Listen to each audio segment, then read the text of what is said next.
ನಾ ಹೇಳಿ ನಾನ ಕರೆದು ಹೇಳಿಬಿಡ್ತಾನೆ. ನಾ ಫಸ್ಟ್ ಟೈಮ್ ನಾ ಕರ್ತಾನೆ. ಮಾಧ್ಯಮ ಮಿತ್ರರು ಈ ಪತ್ರಿಕಾಗೋಷ್ಠಿಗೆ ಸ್ವಾಗತ ಮಾಡುತ್ತಾ, ಮೊನ್ನೆ 13 ತಾರೀಕು ನಡೆದಂಥ ಕಾಂಗ್ರೆಸ್ ಪಕ್ಷ ಕಚೇರಿ ನಡೆದಂಥ ಒಂದು ಘಟನೆ ಬಗ್ಗೆ ಇವತ್ತು ರಾಜ್ಯದ ಜನತೆಗೆ ಮತ್ತು ಕಾಂಗ್ರೆಸ್ ಪಕ್ಷ ಶಾಸಕರಿಗೆ, ಕಾಂಗ್ರೆಸ್ ಪಕ್ಷದ ಧುರೀಣರಿಗೆ ನಾನು ಕ್ಲಿಯರ್ ಮಾಡಲಿಕ್ಕೆ ಪತ್ರಿಕಾಗೋಷ್ಠಿ ಕರೆದೇನೆ. ವಿಶೇಷವಾಗಿ ಮೊನ್ನೆ ನಡೆದಂಥ ಕಾಂಗ್ರೆಸ್ CLP ಮೀಟಿಂಗು ಮತ್ತು ಇನ್ನೊಂದು ಸರ್ವ ಸದಸ್ಯ ಮೀಟಿಂಗ್ನಲ್ಲಿ ಸನ್ಮಾನ್ಯ DK ಶಿವಕುಮಾರ್ ಅವರು ರಾಜ್ಯದ ಜನತೆಗೆ ಕಾಂಗ್ರೆಸ್ ಪಕ್ಷದ ಒಂದು ಸಂದೇಶ ಕೊಡ್ತಿದ್ರು. ಆ ಸಂದರ್ಭದಲ್ಲಿ ಸನ್ಮಾನ್ಯ ಸತೀಶ್ ಜಾರಕಿಹೊಳಿ ಅವರು ಮಧ್ಯಪ್ರವೇಶಿಸಿ ತಮ್ಮ ಮೈಕನ್ನು ತಗೊಂಡು ಅದ್ರ ಬಗ್ಗೆ ಅಲ್ಲೇ ಪಕ್ಷದ ವೇದಿಕೆಯಲ್ಲಿ ಹೇಳಿದ್ರಂತ ನಂಗೆ ಮಾಧ್ಯಮದಲ್ಲಿ ನೋಡಿದೆ. ಆದರೂ ಮಾಧ್ಯಮದಲ್ಲಿ ಬಂದಂಥ ಸುದ್ದಿಯನ್ನು ತಿಳಿದೆ. ನನ್ನ ಕಾಂಗ್ರೆಸ್ ಶಾಸಕ ಮಿತ್ರರಲ್ಲಿ ಫೋನ್ ಮುಖಾಂತರ ಸಂಪರ್ಕ ಮಾಡಿ ನಡೆದ ಘಟನೆ ಬಗ್ಗೆ ಕೂಲಂಕಷವಾಗಿ ಚರ್ಚಿಸಿ ಇವತ್ತು ಪತ್ರಿಕಾಗೋಷ್ಠಿ ಕರೆದೇನೆ. ಯಾಕಂದ್ರೆ ಅಲ್ಲಿ ನನ್ನ ಹೆಸರು ಪ್ರಸ್ತಾವ ಆಯ್ತು. ಅಲ್ಲಿ ಕಾಂಗ್ರೆಸ್ ಪಕ್ಷದ ಸಭೆಯಲ್ಲಿ ಅವಾಗ 13-18 ನಾನು ಕಾಂಗ್ರೆಸ್ ಪಕ್ಷ ಶಾಸಕಿದ್ದಾಗ ಸನ್ಮಾನ್ಯ ಪರಮೇಶ್ವರ್ ಅವರು ಕಾಂಗ್ರೆಸ್ ಪಕ್ಷದ ಅಧ್ಯಕ್ಷರಿದ್ದರು. ರಾಜ್ಯದ ಮುಖ್ಯಮಂತ್ರಿಯಾಗಿ ಸಿದ್ದರಾಮಯ್ಯ ಅವರಿದ್ದರು. ಆ ಸಂದರ್ಭದಲ್ಲಿ ಬೆಳಗಾವಿ ಜಿಲ್ಲೆಯ ಕಾಂಗ್ರೆಸ್ ಪಕ್ಷ ಕಚೇರಿಗೋಸ್ಕರ ಒಂದು DK ಶಿವಕುಮಾರ್ ಅವರು ವೇದಿಕೆ ಮುಖಾಂತರ ದಿಲ್ಲಿಯ ನಾಯಕರು ಮತ್ತು ಕಾಂಗ್ರೆಸ್ ಪಕ್ಷದ ಎಲ್ಲ ಕಾಂಗ್ರೆಸ್ ಶಾಸಕರು ಮತ್ತು ಅಲ್ಲಿ ಮುಖಂಡರ ಮುಂದೆ ಈ ಕಟ್ಟಡ ಆಗಲಿಕ್ಕೆ ಶ್ರೀಮತಿ ಲಕ್ಷ್ಮೀ ಹೆಬ್ಬಾಳ್ಕರ್ ಕಾರಣ ಅಂತ ಒಂದು ಸಂದರ್ಭದಲ್ಲಿ ಪದೇ ಪದೇ ಹೇಳ್ತಿದ್ದ. ನನಗೆ ಮಾಹಿತಿ ಪ್ರಕಾರ ಮೊದಲೇ ಸರ್ವ ಸದಸ್ಯ ಸಭೆಯಲ್ಲಿ ಹೇಳಿದ್ರು ಸತೀಶ್ ಜಾರಕಿಹೊಳಿ ಗಪ್ ಕೂತರು. ಅವತ್ತು ಏನು ಚರ್ಚೆ ಗಪ್ ಕೂತು ಹಾಳಾಗಿ ಗಪ್ ಕೂತರು. ಎರಡನೇ ಬಾರಿಗೆ ಮತ್ತೊಂದು ಮೀಟಿಂಗ್ದಾಗ ಮತ್ತೆ ಅದೇ ಮಾಡಿದ ಸತೀಶ್ ಜಾರಕಿಹೊಳಿ ಎಲ್ಲಿಂದ ಸಿಟ್ಟು ಬದುಕುತ್ತೋ ಅವ್ರಿಗೆ ಇವತ್ತು ಈ ಸಂದರ್ಭ ಧನ್ಯವಾದ ಹೇಳ್ತೀನಿ. ಅವರಿಗೆ ಒಂದು ವಿರೋಧ ಮಾಡೋ ಶಕ್ತಿ ದೇವರ ಕೊಟ್ಟದ, ಮುಂದಿನ ಹಂತ ಕೊಡ್ಲ ದೇವರಲ್ಲಿ ಲಕ್ಷ್ಮೀ ತಾಯಲ್ಲಿ ಬರ್ಕೋತೀನಿ. ಯಾಕಂದ್ರೆ ವಿರೋಧ ಮಾಡುವಂತ ಶಕ್ತಿ ಇರಬೇಕು. ಯಾಕೆ ವಿರೋಧ ಮಾಡೋ ಸಂದರ್ಭ ವಿರೋಧ ಮಾಡೋದಕ್ಕೆ ರಾಜ್ಯಕ್ಕೆ ಅನ್ಯಾಯ ಆಗುತ್ತೆ, ಜನಾಂಗಕ್ಕೆ ಅನ್ಯಾಯ ಆಗೈತೆ. ಇವತ್ತು ಸತೀಶ್ ಜಾರಕಿಹೊಳಿಗೆ ನಾನು ಹೃದಯಪೂರ್ವಕ ಅಭಿನಂದನೆ ಸಲ್ಲಿಸ್ತೇನೆ. ಅಲ್ಲಿ ಆ ಸಂದರ್ಭದಲ್ಲಿ ಇಂಟರ್ವ್ಯೂ ಆಗಿ ಅಲ್ಲಿ ಮಾತಾಡೋದಕ್ಕೆ ಇವತ್ತು ಹೃತ್ಪೂರ್ವಕ ಅಭಿನಂದನೆ ಸಲ್ಲಿಸ್ತೀನಿ. ಆವಾಗ ವೇದಿಕೆ ಮೇಲೆ ಹೋಗಿ ಶಿವಕುಮಾರ್ ಅವರ ಕೈಯಲ್ಲಿದ್ದಂಥ ಮೈಕ್ ತಗೊಂಡು ಇಲ್ಲಿ 13-18 ನಡೆದಂಥ ಕಾಂಗ್ರೆಸ್ ಪಕ್ಷದ ಕಚೇರಿ ಯಾರ ಮುಖಾಂತರ ಹೆಂಗಾಯ್ತು ಸವಿಸ್ತರವಾಗಿ ಹೇಳಿದಿರತ್ತೆ. ಅದರಲ್ಲಿ ಮೇನ್ ಆವಾಗ ಶ್ರೀಮತಿ ಲಕ್ಷ್ಮೀ ಹೆಬ್ಬಾಳ್ಕರ್ ಅವರು ಕಾಂಗ್ರೆಸ್ ಪಕ್ಷದ ಜಿಲ್ಲಾಧ್ಯಕ್ಷರಿದ್ದರು. ಅವರು ಒಂದು ನೈತಿಕ ಅಧ್ಯಕ್ಷರಿದ್ದರು ಅಷ್ಟೇ. ಆರ ಕಟ್ಟಡ ನಿರ್ಮಾಣ ಮಾಡಲಿಕ್ಕೆ ಸನ್ಮಾನ್ಯ ಪರಮೇಶ್ವರ್ ಅವರು, ಮುಖ್ಯಮಂತ್ರಿ ಅವರು, ಸಿದ್ದರಾಮಯ್ಯ ಅವರು, ಆವಾಗಿನ ಲೋಕೋಪಯೋಗಿ ಸಚಿವರಾದ ಮಹದೇವಪ್ಪ, ಇಡೀ ರಾಜ್ಯದ ಒಂದು ನಿರ್ವಹಣಾ ಸಮಿತಿ ಅಂದ್ರೆ ಕಟ್ಟಡ ನಿರ್ಮಾಣ ಸಮಿತಿ ಅಧ್ಯಕ್ಷ ಮಾಡಿರೋರು. ಈ ಭಾಗದ ಬೆಳಗಾವಿ ವಿಭಾಗ ಮತ್ತು ಮೈಸೂರು ವಿಭಾಗ ಎರಡು ವಿಭಾಗಕ್ಕೆ SC ಮಹದೇವಪ್ಪನ ಕಟ್ಟಡ ನಿರ್ವಹಣೆ ಮತ್ತು ಹಣ ಕ್ರೋಢೀಕರಣ ಮತ್ತು ಇನ್ನು ಅನೇಕ ಎಲ್ಲ ವಿಚಾರಗೋಸ್ಕರ SC ಮಹದೇವಪ್ಪನ ಕಮಿಟಿ ಅಧ್ಯಕ್ಷ ಮಾಡಿದರು. ಆವಾಗ ನಾನು MLA ಇದ್ದೆ. ನಮ್ದೊಂದು ಗ್ರೂಪ್ ಆಗಿ ಒಂದು ಲಕ್ಷ್ಮೀ ಹೆಬ್ಬಾಳ್ಕರ್ ನಮ್ಮ ಟೀಮ್ ಆಗಿಕೊಂಡು ಕೆಲಸ ಮಾಡಿದ್ದು ಪಕ್ಷದ. ನಾನು ಮಂತ್ರಿ ಇರಲಿಲ್ಲ, ಸತೀಶ್ ಜಾರಕಿಹೊಳಿ ಮಂತ್ರಿ ಇದ್ರು ಅವರು. ಅವಾಗ ನಾವು ಬಹುಶಃ ನಾನು ಚಿಕ್ಕವನದ ಕಾಂಗ್ರೆಸ್ ಪಕ್ಷದ ಒಂದು ನಿಷ್ಠಾವಂತ ಕಾರ್ಯಕರ್ತ ಕೆಲಸ ಮಾಡಿ ಶಾಸಕನಾಗಿ ಆ ಸಂದರ್ಭದಲ್ಲಿ ಬಹುಶಃ 4ನೇ ಬಾರಿ ಶಾಸಕ, 5ನೇ ಬಾರಿ ಶಾಸಕ ಇದ್ದೆ. ಬಹುಶಃ 5ನೇ ಬಾರಿ ಶಾಸಕ ಇದ್ದೆ, ಇಲ್ಲ 4ನೇ ಬಾರಿ ಶಾಸಕ ಇದ್ದೆ.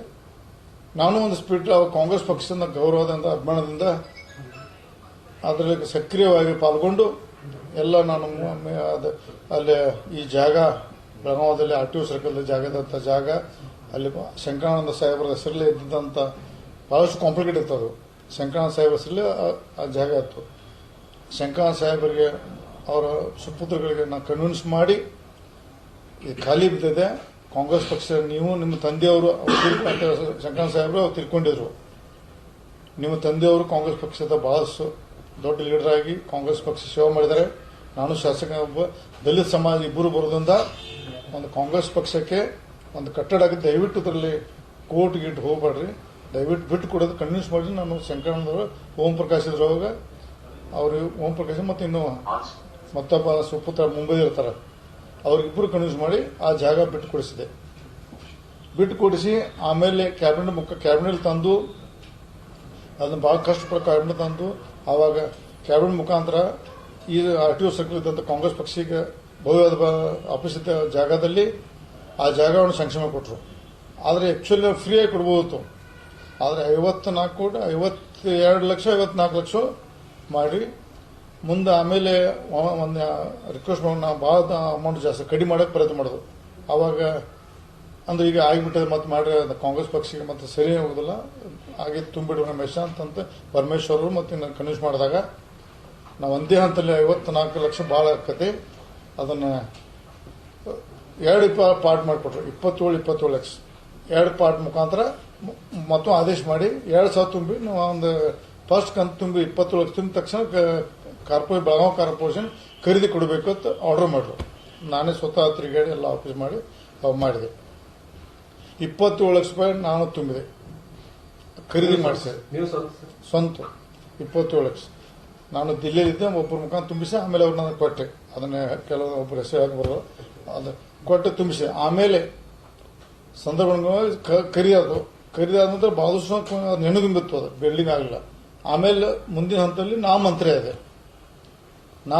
ನಂತರ ಬೆಳಗಾವಿ ಜಿಲ್ಲಾ ಉಸ್ತುವಾರಿ ಆದ ನಂತರ ಮೊದಲು 1 ಕೋಟಿ ರೂಪಾಯಿ ಕೊಟ್ಟೆ ನಾನು. ಒಟ್ಟೆ 1,20,00,000 ರೂಪಾಯಿ ಕೊಟ್ಟೆ ನಾನು ಖರೀದಿಗೆ ಮತ್ತೆ ಒಂದು ಕಟ್ಟಡ. ಆಮೇಲೆ ಬಹಳಷ್ಟು ಗೋಲ್ಮಾಲ್ ಆಗಿದೆ ಅದರಲ್ಲಿ.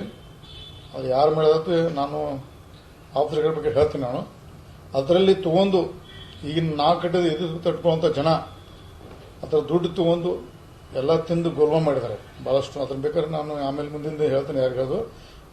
ಅದು ಒಂದು ಕಾಂಗ್ರೆಸ್ ಪಕ್ಷದ ಆಯಿತು. ಅದನ್ನು ನಾ ಮಾಡಿದಂತೆ ಇವತ್ತು ಲಕ್ಷ್ಮೀ ಹೆಬ್ಬಾಳ್ಕರ್ ತಪ್ಪು.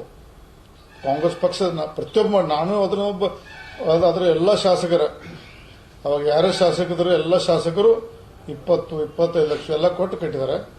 ಲಕ್ಷ್ಮೀ ಹೆಬ್ಬಾಳ್ಕರ್ ಎಷ್ಟು ಕೊಟ್ಟರೆ ಗೊತ್ತಿಲ್ಲ, ಅವ್ರಿಗೆ ಏನು ಹತ್ರ ಗೊತ್ತಿಲ್ಲ. ಅದನ್ನ ಇವತ್ತು ಆ ಕಟ್ಟಡ ನಿರ್ಮಾಣ ಆಗಿದ್ದಕ್ಕೆ ಇವತ್ತು ಸುಳ್ಳು ಪ್ರಚಾರ ಮಾಡಿ DK ಶಿವಕುಮಾರ್ ಅವರು ರಾಜ್ಯ ಜನತೆಗೆ ಕಾಂಗ್ರೆಸ್ ಪಕ್ಷಕ್ಕೆ ಮತ್ತು ರಾಜ್ಯ ಸುಳ್ಳು ಹೇಳ್ತಾರೆ. ಅದನ್ನ ನಾವು ಇವತ್ತು ಖಂಡನೆ ಮಾಡ್ತೇವೆ ಅಂತ ಈ ಸಂದರ್ಭದಲ್ಲಿ ಇಚ್ಛೆಪಡ್ತೇನೆ.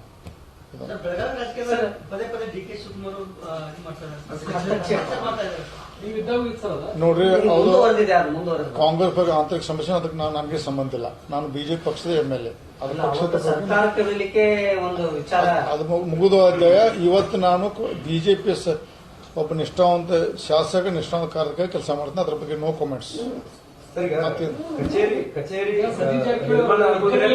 ರಮೇಶ್ ಜಾರಕಿಹೊಳಿ ಅವರ ಪಾತ್ರ ದೊಡ್ಡದಿತ್ತು ಐತೆ, ಖರೆ ನಿಜ ಐತಿ. ಯಾಕೆ ನಿಮ್ಮನ್ನ ಇಲ್ಲ, ನಾ ಈಗ ಇಲ್ಲ ಅಂತ ಹೇಳಿ ಅದನ್ನ ಬಿಟ್ಟು ಅದನ್ನ ನೋಡಿ ಅವರು ಅದು ಸಂಬಂಧ ಇಲ್ಲ. ಅದು ಏನಿದೆ ನನಗೆ ಗೊತ್ತಿಲ್ಲ. ನಾ ಪಕ್ಷ ಬಿಟ್ಟಿದ್ದೇನೆ. ನಾ ಬಿಜೆಪಿ ಪಕ್ಷದ ಅದು ಸಹಿತ ಇವತ್ತು ಕಾರ್ಯಾಲಯ ಆಗ ಅದನ್ನು ಸಹ ಜಾಗ ನಾನು ಓಡಾಡಿ ಮಾಡಿದೆ. ನಾನು ಸತೀಶ್ ಜಾರಕಿಹೊಳಿ ಅವ್ರ ಕೊಡುಗೆ ಏನ್ ಸರ್? ಅದು ಯಾಕಂತಂದ್ರ ಈಗ ಕೆಲವರು ಇದು ತಗೋತಾ ಇದಾರೆ. ಸತೀಶ್ ಜಾರಕಿಹೊಳಿ ಏನಾದ್ರು ಕೊಡುಗೆ ಐತೆ ಇಲ್ಲ? ಅವ್ರು ಆಮೇಲೆ ಮುಂದಿನ ದಿನದಲ್ಲಿ ಅವರ ಕೊಡುಗೆ ಇದೆ, ಅವರು ಕೊಡುಗೆ ಇದೆ, ಇಲ್ಲ ಅನ್ನಕ್ಕೆ ಬರೋದಿಲ್ಲ. ನಾನು ಪಕ್ಷ ಬಿಟ್ಟ ನಂತರ ಆಮೇಲೆ ಕಟ್ಟಡ ಸ್ವಲ್ಪ ಹರಿದಾಗಿದೆ. ಮುಂದಿನ ದಿನದಲ್ಲಿ ಕೈ ಹಚ್ಚಿ ಪೂರ್ವ ಪ್ರಮಾಣ ಮಾಡಿ ಇವತ್ತು ನಿರ್ವಹಣೆಗೋಸ್ಕರ ಸಹಿತ ಕಾಂಗ್ರೆಸ್ ಪಕ್ಷದ ಪ್ರತಿ ತಿಂಗಳು ನಡೆಸಲಿಕ್ಕೆ ದುಡ್ಡು ಕೊಡ್ತಾರೆ. ಅವ್ರು ನಡೆಸೋದು ನಾನು ಕೇಳಿದ್ದೀನಿ, ನಂಗೆ ಗೊತ್ತಿಲ್ಲ. ಅವರು ಅದರ ಕಾಂಗ್ರೆಸ್ ಪಕ್ಷ ಕಚೇರಿ ಪೂರ್ವ ಆಗಲಿಕ್ಕೆ ಮತ್ತು ಇವತ್ತು ನಿರ್ವಹಣೆ ಮಾಡಲಿಕ್ಕೆ ಅವ್ರದ್ದು ಕೈ ಇದೆ ಅಂತ ಇವತ್ತು ಸಂದ ಹೇಳಕ್ಕೆ ಇಚ್ಛಪಡ್ತೀನಿ.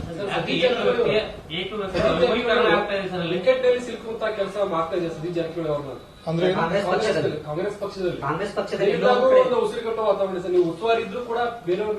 ನಾ ಬರ ಕೊಟ್ಟಿಲ್ಲ. 10 DK ಶಿವಕುಮಾರ್ ಬರ ಕೊಟ್ಟಿಲ್ಲ. ಅವ್ನು ಅಲ್ಲೇ ಬ್ಲಾಕ್ ಮಾಡಿದಾನೆ, ಬರ ಕೊಟ್ಟಿಲ್ಲ. ನಾ ಉಸ್ತುವಾರಿದ್ದಾಗ DK ಎಂಟರ್ ಕೊಟ್ಟಿಲ್ಲ. ಇಲ್ಲ, ನಮ್ಮ ಸಂಬಂಧ ಪಕ್ಷದ ಕಾಂಗ್ರೆಸ್ ಆಂತರಿಕ ಸಮಸ್ಯೆ. ನಾ ಕಾಂಗ್ರೆಸ್ ಪಕ್ಷ ಶಾಸಕ ಮಂತ್ರಿ ಬೆಳಗಾವಿ ಜಿಲ್ಲೆ ಉಸ್ತುವಾರಿದ್ದಾಗ ಅವ್ನು ಬರ ಕೊಟ್ಟಿಲ್ಲ. ಇಲ್ಲಿ ನಾ ಬರ ಕೊಟ್ಟಿಲ್ಲ. ನನ್ನ ಅಧಿಕಾರ ನಡೆಸಿದ್ದೀನಿ. ಬಟ್ ಸಾಮೂಹಿಕ ನಾಯಕತ್ವ ಬೆಳಗಾವಿ ಮಟ್ಟದಲ್ಲಿ DK ಶಿವಕುಮಾರ್ ಸಲಹೆ ಸೂಚನೆ ಸ್ವೀಕಾರ ಮಾಡಿದ್ದೀನಿ. ಬಟ್ ಬೆಳಗಾವಿ ಜಿಲ್ಲೆಯಲ್ಲಿ ಎಂಟರ್ ಕೊಟ್ಟಿಲ್ಲ. ಈಗ ನೀವು ಮಂತ್ರಿ ಇದ್ದಾಗ 1 ಕೋಟಿ ರೂಪಾಯಿ ಕೊಟ್ಟಿದ್ರಿ. ಅದು ಯಾವ ಪ್ರಚಾರ ಬಯಸಿಲ್ಲ, ಯಾರಿಗೂ ಗೊತ್ತಿರಲಿಲ್ಲ. ಅದಕ್ಕೆ ನೀವು ಹೇಳ್ತಾ ಇದ್ರಿ ಅನಿವಾರ ಬಂದು ಹೇಳ್ತಾನೆ 1 ಕೋಟಿ ರೂಪಾಯಿ ಕೊಟ್ಟಿದ್ದೀನಿ ಅಂತ. ಆ ರೀತಿ ಬೇರೆ ಕಾಂಗ್ರೆಸ್ ಶಾಸಕರನ್ನು ಕೊಟ್ಟಿದ್ದಾರೆ. ತನಿಖೆ ಆಗ್ಬೇಕು, ಯಾರ್ಯಾರು ಅಟ್ಯಾಕ್ ಕೊಟ್ಟಾರು ಅದನ್ನ ಜಿಲ್ಲಾಧ್ಯಕ್ಷರ ಕಡೆ ಲೆಕ್ಕಪತ್ರ ಜಿಲ್ಲಾಧ್ಯಕ್ಷ ಅವರ ಸ್ವಂತ ಬರ್ಕೊಂಡು ಯಾರಿಗೂ ದೇವ್ರ ಅವರ ಲಕ್ಷ್ಮೀ ಹೆಬ್ಬಾಳ್ಕರ್ ಅಧ್ಯಕ್ಷರು ಅವ್ರು ಏನ್ ಬರ್ಕೊಂಡು ದೇವ್ರಿಗೆ ಗೊತ್ತು. ನಾವ್ಯಾಕೆ ಒಂದು ಈಗ ನಿಮ್ ಕೈ ಅಧಿಕಾರ ಕೊಟ್ಟು ನಿಮ್ ಕೈ ಚಂದ ಮಾಡೋದ್ರೆ ಬಿಟ್ಟದು ನಮ್ಗೆ. ಅದು ಯಾವ ಬರ್ಕೊಂಡ್ರೆ ಯಾರು ಬರ್ಬೋದು. DK ಶಿವಕುಮಾರ್ ಅವರು ಏಕ ವ್ಯಕ್ತಿ ವೈಭವೀಕರಣ ಯಾಕೆ ಮಾಡ್ತಾ ಇದ್ದಾರೆ? ಅದು ಕಾಂಗ್ರೆಸ್ ಪಕ್ಷ ಸದಸ್ಯ ಕೇಳ್ಬೇಕು, ನನ್ನ ಡ್ಯೂಟಿ ಅಲ್ಲದು, ಅವ್ರು ಕೇಳ್ಬೇಕು, ನನ್ನ ಡ್ಯೂಟಿ ಈಗ ಅಲ್ಲ. ಕಚೇರಿ ನಿರ್ಮಾಣದಲ್ಲಿ ಸಾಕಷ್ಟು ಗೋಲ್ಮಾಲ್ ಕೂಡ ಆಗಿದೆ. ಆಗಿದೆ, ಇನ್ನೇನು ಅವ್ರಿಗೆ ಕೇಳ್ರಿ ಗೊತ್ತಾಗುತ್ತಾ. ಅವಾಗಿನ ಅಧ್ಯಕ್ಷರು ಮಾಡಿದ್ರಂತ. ಆಮೇಲೆ ಮುಂದಿನ ದಿನ ನೀವು ನಾವಲಿಟಿ ಆದ ಅಧ್ಯಕ್ಷ, ಇವ್ರು ಏನೋ ಮೇಲೇನೋ ಆದ್ರೆ ಬೆಳಗ್ಗೆ ಅವಾಗ ವಿನಯ್ ನಾವಲಿಟಿ ಯಾರೇ ಗೋಲ್ ಮಾಡೋದು ಅವ್ರಿಗೆ ಗೊತ್ತೈತೆ ನನಗೆ. ಅವ್ರ ಎಸ್ ಬಂದು ನನಗೆ ಹೇಳಿದಾರೆ, ಅದನ್ನ ಹೇಳಕ್ ಬರುದಿಲ್ಲ. ಈಗ ಪಕ್ಷದ ಆಂತರಿಕ ಸಮಸ್ಯೆನ ಹೇಳಕ್ ಬರೋದು. ವಿನಯ್ ನಾವಲಿಟಿ ಕೇಳಿ ಅವ್ರು ಎಷ್ಟು ಇಸ್ಕೊಂಡಾರ, ಖರ್ಚು ಹಾಕಿದ್ ಹೊಳ್ಳಿ ಎಷ್ಟು ಇಸ್ಕೊಂಡಾರ, ಎಷ್ಟು ಯಾವ ಗಾಡಿ ತಗೊಂಡಾರ ಅದ್ರ ರೊಕ್ಕ ಆಗಲಿ ಅಲ್ಲಿ ಅವ್ರು ನಾವಲಿಟಿ ವಿನಯ್ ನಾವಲಿಟಿ ಕೇಳಿ ನಂಗೆ ಗೊತ್ತೈತೆ. ಕಾಂಗ್ರೆಸ್ ನನಗೆ ಹೇಳಿದಾರ ಹೆಸರುಗಳ, ನಾ ಹೇಳಂಗಿಲ್ಲ. ಕಾಂಗ್ರೆಸ್ ಕಚೇರಿ ನಿರ್ಮಾಣದ ರೊಕ್ಕದಲ್ಲೇ ಗಾಡಿ ತಗೊಂಡ್ರ ಚೈನಿ ಮಾಡಿದ, ಅದನ್ನ ನಾವಲಿಟಿ ಕೇರ್ ಹೇಳ್ತಾರ ಅವ್ರು. ಮತ್ತೇನು ಮತ್ತೆ ಸರ್, ಇನ್ನೊಂದು ಸರ್, ಈಗ ಸಾಕು. ಬಿಜೆಪಿ ಆಫೀಸನ್ನು ಕಟ್ಟತ್ತಾರ ಸರ್. ಕಟ್ತು, ನಾವು ಅದನ್ನು ಕಟ್ತೀವಿ. ಸರ್ ಈಗ 30 ಗುಂಟೆ ಮಾಡಿದ 10 ಗುಂಟೆ ಮಾಡಿದ ಅದನ್ನು ತಪ್ಪು. ಅವರು ನಾ ಮಂತ್ರಿ ಇದ್ದಾಗ 30 ಗುಂಟೆ ಮಾಡಿಸಿದ್ದೆ, ಅದನ್ನು 30 ಗುಂಟೆ 10 ಗುಂಟೆಗೆ ಸೀಮಿತ ಮಾಡಿದ, ಅದು ಗೊತ್ತದ. ಅದನ್ನು 30 ಗುಂಟೆ ಮಾಡಿ ನನ್ನ ಪ್ಲಾನ್ ಬೇರೆ ಇರ್ತಾವ. ನಮ್ಮ ಮಂತ್ರಿ ಇದ್ದೆ ರಾಜಗಳು, ಅದಕ್ಕೂ ನನಗೂ ಬಿಸ್ನೆಸ್ ಅದು ಈಗ ಹಾಕಿದ ಕೇಳಿದ್ದೀನಿ. ಅದರೆಲ್ಲ ಹೆಚ್ಚು ಇನ್ವಾಲ್ವ್ಮೆಂಟ್ ಇಲ್ಲ. ಅದನ್ನು ಕಟ್ಟುದ ನಾನು ಏನು ಕೊಡ್ಬೇಕು ನಾನು ಕೊಡಕ್ಕೆ ರೆಡಿ. ಸರ್, ಈಗ ಡೈಲಿ ಭೇಟಿ ಕೊಟ್ಟಿದ್ರಿ. ಈಗ BS ಯಡಿಯೂರಪ್ಪ ರಾಜ್ಯ ಪ್ರವಾಸ ಮಾಡ್ತಾ ಇದ್ದಾರೆ, ರಾಜ್ಯ ಪ್ರವಾಸ ಮಾಡ್ತೀನಿ ಅಂತ ಹೇಳ್ಕೊಂಡಿದ್ದಾರೆ. ಏನ್ ಸರ್ ಇದು, ಏನ್ ನೀವು ಡೈಲಿ ಇವರು ನೋಡಿ, ನಮ್ಮ ಉದ್ದೇಶ ವಿಜೇಂದ್ರವನ್ನ ತೆಗಿಬೇಕಂತ ಹೋರಾಟ ನಡೆದು ನಿಜ, ಸುಳ್ಳು ಹಾಕೋದು. ಅದನ್ನ ಹೈಕಮಾಂಡ್ ನೀರು ನಿರ್ಣಯ ತಗೋತ, ಅದ್ರ ಬಗ್ಗೆ ನಾವು ಬದ್ಧತೇವೆ. ತೆಗಿತಾರೋ ಬಿಡ್ತಾರೋ ಹೈಕಮಾಂಡ್ ಗೊತ್ತು. ಆದ್ರೆ ಯಡಿಯೂರಪ್ಪನವ್ರ ಬಗ್ಗೆ ಪದೇ ಅದನ್ನ ಅವ್ರ ಬಗ್ಗೆ ಅಪಾರದ ಗೌರವ ಇದೆ. ಅವರು ರಾಜ್ಯ ಪ್ರವಾಸ ಮಾಡೋದು ಸ್ವಾಗತ. ಆದ್ರೆ ಯಾಕೆ ಸ್ವಾಗತ ಟೂರ್ ಮಾಡೋದು ಒಂದು ಮೊದಲು ಕ್ಲಿಯರ್ ಮಾಡಕೋರು. ಮಗನ ಭದ್ರ ಮಾಡಕ್ ಆಟಾಡ್ತಾರೋ ಪಕ್ಷ ಭದ್ರ ಮಾಡೋದಾದ್ರೆ ಅವ್ರು ಕ್ಲಿಯರ್ ಮಾಡಬೇಕು. ಪದೇ ಪ್ರತಿ ಹಂತದಲ್ಲಿ ಹೈಕಮಾಂಡ್ ಅನ್ನು ದಯವಿಟ್ಟು ನಿಮ್ಮ ಬಗ್ಗೆ ಗೌರವ ಇದಲ್ಲ ಯಡಿಯೂರಪ್ಪನವರೇ, ನೀವು ಕೊನೆ ಹಂತದಲ್ಲಿ ಬಂದ್ರಿ, ಈಗ ವಯಸ್ಸಾಗಿದೆ, ಇನ್ನು ಪಕ್ಷ ಎಲ್ಲಾ ಕೊಟ್ಟದೆ ನಿಮಗೆ. ಪಕ್ಷನ ಬ್ಲಾಕ್ ಮಾಡಬೇಡಿ ದಯವಿಟ್ಟು. ನಿಮ್ಮ ಸಹಿತ ವಿಜೇಂದ್ರ ಬಂದ್ರೆ ನೀವು ಹಾಳಾಕ್ರಿ. ನಾನು ಮಾಧ್ಯಮ ಮುಖಾಂತರ ಮನವಿ ಮಾಡ್ಕೋತೀನಿ, ದಯವಿಟ್ಟು ಮಗನಾಗಿ ನೋಡ್ಬೇಡ್ರಿ. ಒಬ್ಬ ಫೇಲ್ ಆದಂತ ಅಧ್ಯಕ್ಷ ತಿಳ್ಕೊಂಡು ದಯವಿಟ್ಟು ಹೈಕಮಾಂಡ್ ಕನ್ವಿನ್ಸ್ ಮಾಡಿ ಹೊಸ ಅಧ್ಯಕ್ಷ ಮಾಡಕ್ಕೆ ನೀವು ಸಹಕಾರ ಕೊಡಿ. ನಿಮ್ಮ ಕೊಡುಗೆ ಬಹಳ ಇದೆ, ಅಪಾರದ ಕೊಡುಗೆ ಇದೆ. ವಿಜೇಂದ್ರ ಬೆನ್ನತ್ತ ನೀವು ಹಾಳಾಕ್ರಿ. ಈ ಸಂದರ್ಭ ಹೇಳಕ್ಕೆ ಇಚ್ಛಪಡ್ತಾರೆ. ನಾವು ಯಾರು ಬೇಕಾ ಮಾಡಲ್ಲ, ಯಾರು ಮಾಡಿ ಸ್ವಾಗತ. ನಮಗೆ ಯಾರ ಹೆಸರು ಸ್ವಾಗತ ಮಾಡ್ತೇವೆ. ಯಡಿಯೂರಪ್ಪನು ಮತ್ತೊಂದು ಸಲ ಹೇಳ್ತಾನಲ್ಲ, ರಾಜ್ ಟೂರ್ ಮಾಡಕ್ಕೆ ನಾನು ಸ್ವಾಗತ ಇದೆ. ಮಗನ ಕುರ್ಚಿ ಬದ್ದು ಮಾಡಕ ಬ್ಲಾಕ್ ಮಾಡಿದ್ರು, ಏನ್ ಪಕ್ಷ ಸಂಘಟನೆ ಮಾಡೋದು ಕ್ಲಿಯರ್ ಮಾಡಿ ಆಡಬೇಕು. ಈ ಸಂದರ್ಭ ಮತ್ತೊಂದು ಸಲ ಮನೆ ಮಾಡ್ತೀನಿ. ಸಿಟಿ ರವಿದೊಂದು ಪ್ರಕರಣ ಆಯ್ತು, ತಾವು ಎಲ್ಲಿ ಪ್ರತಿಕ್ರಿಯೆ ಕೊಟ್ಟಿಲ್ಲ. ಇಲ್ಲ, ಅದು ರವಿ ಅವರ ಅಧ್ಯಾಯ ಕ್ಲೋಸ್ ಆಯ್ತು. ಅದನ್ನು ಹೇಳಿದ ಒಂದು ಹೇಳ್ತೀನಿ. ಸಿಟಿ ರವಿ ಅದು ಅವ್ರು ಅಂದದ್ದು ಶಬ್ದ ಬಗ್ಗೆ ನಂದು ತಕರಾರಿದೆ, ಅದಕ್ಕೆ ನಾ ಸಹಮತಿ ಇಲ್ಲ.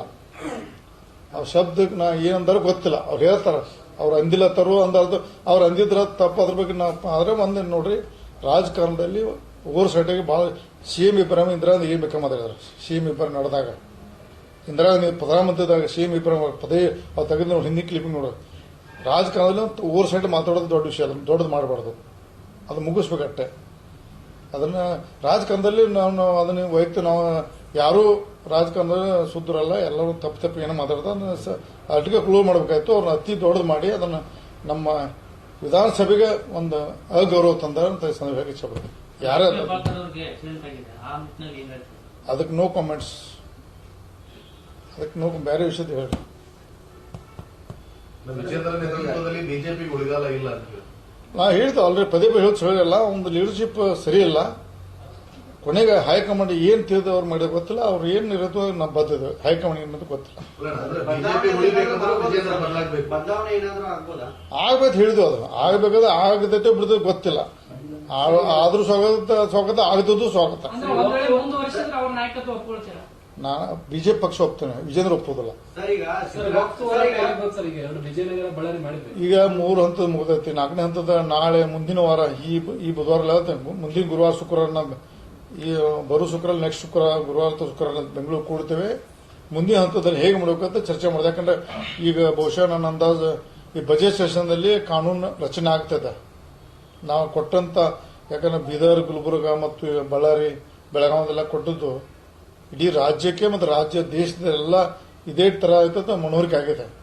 ಅದನ್ನ ಒಫ್ ಇನ್ನೂ ಕೆಲವೊಂದು ಜಿಲ್ಲೆಯಲ್ಲಿ ಬಾ ಅಂತ ಹೇಳ್ತಾರೆ. ಅಲ್ಲಿ ಒಂದು ಮುಂದಿನ ದಿನದಲ್ಲಿ ಡೇಟ್ ಫಿಕ್ಸ್ ಮಾಡ್ತೀವಿ ಮುಂದಿನ ಹಂತದಲ್ಲಿ.